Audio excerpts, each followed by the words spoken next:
Hi everyone, this is Tanya and today we are going to talk about a topic that is very connected to your own self. Self-help. Yes, the topic is self-help.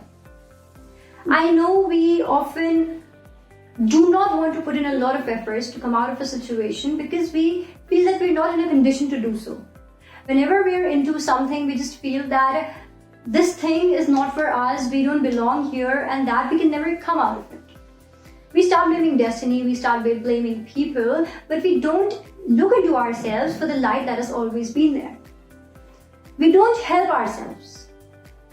That is what I want to ask you. Why reach out to people when you have everything inside of you? Why ask for help for things you can do on your own? Self-help is the basic. There is a saying, do not wring your bread from the sweat of others' faces. The first thing being, you can't help anyone else unless you can't help yourself.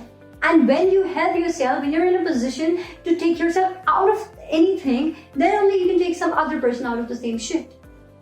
I know, it's like a lot of things go into your mind, you are thrown into the throes of despair and you cannot come out of it. You fail to acknowledge your achievability, you do not acknowledge your own self, you do not acknowledge your own power.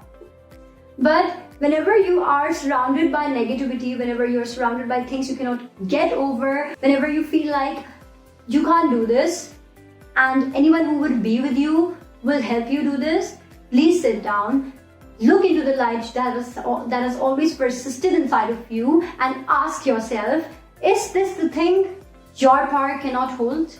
We always say and take it to be an underrated quote, which is, God always helps those who help themselves.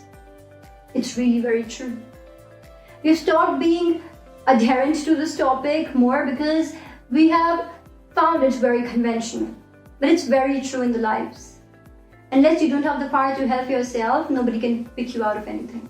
When there are days that you sit down on the floor crying, scratching your head, nails rubbed off, thinking about why you stand here, why you're here, why only you, please acknowledge your power. Please acknowledge your accountability. Please acknowledge how much power you have that you can throw everything out of your way that comes as an obstacle and give out the blessing you have in your life. Obviously in a positive way. Self-help is the basic. Do not run away from it. Appreciate it. Put in the efforts you need. Remember, help is surreal, but self-help is masterpiece. Thank you and have a nice day.